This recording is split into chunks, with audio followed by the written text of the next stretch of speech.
l'alcool est-il devenu ringard? Baisse de la consommation, habitudes qui changent et boom des boissons sans alcool. Notre pays du vin est-il en train de basculer? Et d'abord, on s'intéresse à ces lieux qui bannissent l'alcool. Des bars de clubs sportifs aux entreprises comme EDF, par exemple. Eh bien, la mode est à la sobriété, même pour les pots de départ et même pour la galette des rois. Reportage, Jeanne Benzina, Thomas Donzel. Dans ce club de rugby des Deux-Sèvres, à peine le match terminé, la troisième mi-temps commence. À première vue, comme dans n'importe quel club, on trinque, on fait la fête. Mais ici, dans les verres des supporters, depuis 3 ans, l'alcool n'est plus forcément de la partie. Sébastien Dudognon, le directeur, lui-même ancien rugbyman, veut en limiter la consommation. Le bon exemple, il est là avec une tireuse avec de la bière avec alcool, on peut avoir, et juste en dessous, présentation des bières sans alcool qu'on propose aux personnes qui viennent voir les matchs. Bière sans alcool à 2 €, moins chère que celle avec alcool. Une manière de la rendre plus attractive. Mais le club va plus loin. Il n'y a plus du tout d'alcool fort. Je préfère qu'ils prennent un peu plus de bière sans alcool ou une bière avec alcool plutôt qu'ils prennent Ricard, whisky et rhum et qu'ils partent dans un mauvais état. Depuis 3 ans, le club de Chauray a obtenu un label nommé 100% Sport contre l'engagement de réduire la consommation d'alcool. Les nouveaux joueurs, comme les anciens, y ont trouvé un terrain d'entente. Et c'est vrai qu'il y a eu des fois, même ici, des petites soirées avec des mots un peu plus hauts que d'autres, avec des confrontations un peu viriles. On n'avait pas envie de ça. On parle toujours de troisième mi-temps, mais par contre, on sait que ça ne va pas durer des heures, qu'on ne va pas forcément partir ivre-mort et que ça peut juste être un moment convivial où on mange ensemble. Faut-il supprimer l'alcool lors des moments de convivialité? À la buvette de l'Assemblée nationale, on s'est posé la question. Et puis finalement, non. La loi n'interdit pas sa consommation au travail. Mais certaines grandes entreprises comme EDF l'ont complètement bannie, tout comme sa filiale Enedis ou Vinci qui interdit l'alcool sur ses chantiers. Cette société parisienne accompagne les entreprises sur leur politique de santé au travail. Alors pour montrer l'exemple, à la galette de début d'année, jus, eau, vin sans alcool. Un toast déjà à votre santé parce que... Décision ferme du directeur. Il a longtemps travaillé dans le BTP et constaté trop d'excès. Ça prenait trop de place. C'est-à-dire entre les pots de départ, les réceptions, les clients, etc. J'avais des occasions qui étaient multiples. Donc j'ai dit ça, ce n'est pas possible. Et puis des débordements à un moment donné où des gens se mettent dans des situations qui sont délicates. Donc c'est pas la place. Les salariés ont pris le pli avec plus ou moins de facilité. Tout le monde s'amuse finalement. Tout le monde passe un bon moment.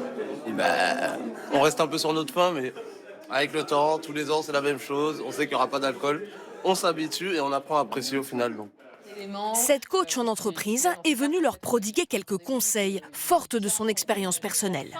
Audrey Sioufi est une ancienne dépendante à l'alcool. Chaque pot au travail était une épreuve. Aujourd'hui, de plus en plus de sociétés la sollicitent pour savoir comment aborder le sujet. Du point de vue de l'entreprise, ça reste quand même un tabou, on ne va pas se mentir, parce que justement l'addiction c'est pétri de clichés et d'idées. On a du mal à prendre ce sujet-là parce qu'on ne sait pas aussi comment finalement l'adresser, qu'est-ce que je dois dire à un collaborateur qui a un problème, etc. Donc c'est de se dire comment on fait pour briser la glace aujourd'hui sans alcool finalement. Faire la fête sans alcool en revanche, c'est devenu tendance.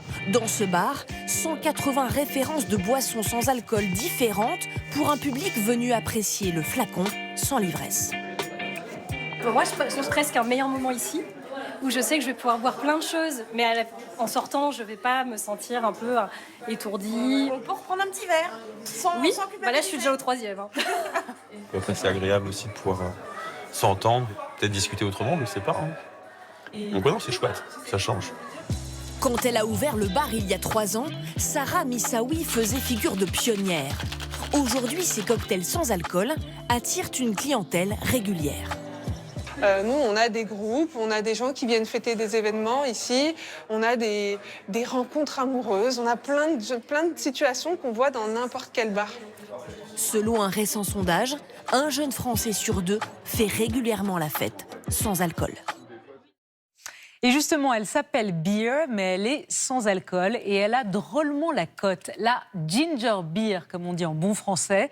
Ce soda à base de gingembre cartonne sur les réseaux sociaux et dans les supermarchés. Plus 90% de ventes en 3 ans. Alors, comment expliquer le succès de cette boisson? On voit ça avec Raphaël Asensio et Guillaume Le Goff. Remplacer l'alcool par une boisson pétillante et épicée. Au gingembre, la Ginger Beer. Un soda sans alcool.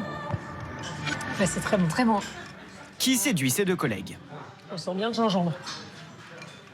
C'est assez épicé et c'est très frais.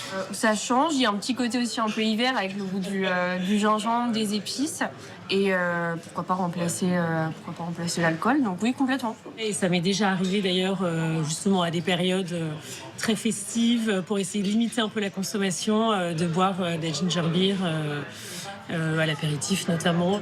Une boisson à 6,50 €. Dans ce restaurant, le sans-alcool à la cote, principalement le midi, le patron doit donc proposer des alternatives pour que les clients continuent de consommer. Sur une table de 5 personnes, on va avoir au moins une personne qui va demander un verre sans alcool. Si on n'a pas la boisson qui les intéresse, ils vont plutôt partir sur une carafe d'eau. La Ginger Beer cartonne sur les réseaux sociaux. Il faut savoir que la Ginger Beer, à la base, c'est originaire de la Jamaïque. Les internautes y partagent leurs recettes maison. Pour commencer, tu réduis du gingembre en miettes. Et en rayon, elle connaît un boom. Plus 90% de ventes en 3 ans. Malgré un prix plus élevé que les autres sodas et que certains alcools. 6,78 € le litre de cette marque dans ce supermarché, contre 3 € pour une bière blonde classique. Les industriels misent sur cette boisson. Dans cette usine, jusqu'à 16 000 bouteilles produites par heure. Les ingrédients, du jus de gingembre, des arômes naturels et du sucre, il y en a autant dans la Ginger Beer que dans la plupart des sodas. Le sucre, c'est ce qu'on va appeler un exhausteur de goût. Donc c'est-à-dire qu'un produit sans sucre, il va être moins révélé. L'objectif du patron pour les prochains mois, s'installer dans toutes les grandes surfaces de France. Ça aurait été moins facile il y a 5 ans que maintenant. Et ça s'explique par 2 choses. 1, il y a beaucoup plus de gens qui connaissent. Et 2, effectivement, il y a de plus en plus de recherches de palliatifs à l'alcool. L'année dernière, cette entreprise a vendu plus de 1 600 000 bouteilles de Ginger Beer. Si la baisse de notre consommation d'alcool est une bonne chose pour notre santé, quelles sont les conséquences pour notre économie? Pour la filière viticole notamment, qui reste un fleuron français, eh bien c'est de plus en plus difficile. C'est 3 infos pour comprendre et c'est signé Jihad Benzina et Serhan Ganzer. Aujourd'hui, un Français boit presque 3 fois moins d'alcool qu'en 1960. Sur la santé, l'impact est positif, mais pour ce secteur qui pèse lourd dans notre économie, ce n'est pas sans conséquences, et on le voit déjà pour la filière viticole. Voici 3 infos pour comprendre. Notre première info, c'est que cette baisse a un impact sanitaire positif. Sur la route, depuis 25 ans, le nombre de personnes tuées dans des accidents impliquant de l'alcool a chuté de 57%. À l'hôpital, entre 2012 et 2022, il y a eu 8% de patients en moins hospitalisés à cause de l'alcool. Une étude a même évalué ce que l'on appelle le coût social de l'alcool. Les dépenses de santé, la perte de productivité, en somme, le coût pour les finances publiques, 102 milliards d'euros, c'est 15 milliards de moins qu'il y a 10 ans. Notre deuxième info, c'est que le marché de l'alcool est en pleine mutation, mais reste un poids lourd dans l'économie. Il représente plus de 700 000 emplois. Ce marché, il concerne le vin, la bière et les spiritueux. Et ce qui a le plus évolué, c'est la filière viticole. En 2010, la France comptait 70 000 exploitations. En 2020, 59 000. La surface des vignes, elle aussi, a diminué. 896 000 hectares en 1994, 745 000 aujourd'hui.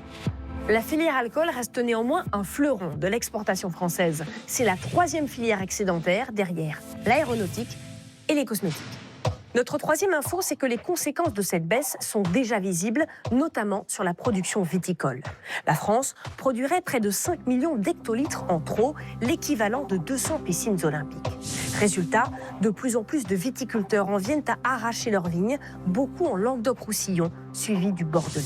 Pour l'agriculteur, soit ça réduit la production, soit l'activité s'arrête carrément. L'année dernière, 455 domaines viticoles ont entamé une procédure devant un tribunal pour défaillance. Sur ces procédures, un tiers se termine par une liquidation judiciaire. Alors, on reste le deuxième pays consommateur de vin derrière les États-Unis, mais la tendance est, vous l'avez compris, en baisse depuis des années. Le petit verre de rouge, notamment, n'a plus du tout la cote dans l'Hexagone. Les Français préfèrent trinquer à la bière ou au whisky. Agnès Giraud-Carlier, Mathieu Drejoux. Santé. Un apéro entre amis, une dizaine de convives. Et autant de façons d'apprécier le vin. Je trouve que le vin, c'est bien, c'est joyeux. Moi, un verre de vin, ça me rend gai, quoi. C'est bien. Certains préfèrent tout de même limiter leur consommation. Je pense qu'on a divisé notre consommation par 2 ou par 3, en fait. Et après, voilà, petit à petit, vraiment être plus sur la qualité que la quantité. D'autres s'en passent totalement. Je trouve que c'est pas vraiment super bon de boire de l'alcool en général. L'effet recherché ne m'intéresse pas et puis voilà. Les fois où je bois du vin le soir, même un seul verre, le lendemain matin, je suis plus fatiguée. Le réveil est plus dur. Trinquer avec un verre de vin, un geste en voie de disparition. La consommation annuelle est passée de 100 litres par personne en 1975 à 40 en 2020. Chez ce caviste, les amateurs de grands crus sont de plus en plus rares. Vous avez pris ça, Angel Bouna, je crois? Ouais. Cette retraitée préfère désormais le whisky au vin. Plus d'envie, enfin, je pense que je mange moins et je bois moins et voilà. Ici, c'est surtout le vin rouge qui n'a plus la cote. L'an passé, les ventes ont chuté de 10%. Pas le choix, pour ne pas perdre les clients, il faut s'adapter. Là, quand vous voyez le vin rouge qui prend quand même tout l'espace qui est ici, je pense va diminuer. Alors que, contrario, tout ce qui va être vin blanc, les prosecco, les créments qui est ici, ça va augmenter, ainsi que le rosé. Et dès l'entrée du magasin, pas moins de 50 bières proposées. Là, on est sur beaucoup de bières locales, avec tous les types, que ce soit en blanche, en blonde, en IPA, en ambrée ou en brune. Car sa nouvelle clientèle, ce sont eux, les jeunes consommateurs. Ils préfèrent la bière pour partager un bon moment entre amis. Je sais pas, je trouve ça plus convivial la bière que le vin rouge. Je l'associe plus au repas, quelque chose de familial, plus à table. Le rapport qualité-prix, c'est vrai que la pinte, elle peut être à 5 €, t'en as plus. Les habitudes des Français ont changé et on revient de loin. Jusqu'au milieu des années 50, vin rouge à la cantine, pour tous les enfants. Pour des raisons de santé, en 1956, le gouvernement interdit cette habitude étonnante. De la dernière circulaire du ministre de l'Éducation nationale qui vient d'interdire dans toutes les cantines scolaires toute boisson alcoolisée pour les moins de 14 ans. Les campagnes de sensibilisation ont contribué au désamour des Français pour le vin.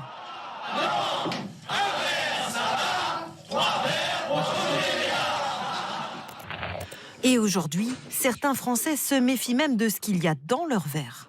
Ça rentre aussi probablement d'un point de vue culturel sur une forme de recherche de vie saine, de méfiance vis-à-vis des pesticides qui sont très utilisés aussi dans le secteur viticole. Donc il y a tout un halo de valeurs qui conduisent à avoir une forme de suspicion. Terre de vignobles, la France reste tout de même le deuxième pays qui consomme le plus de vin au monde. Derrière les États-Unis et devant l'Italie.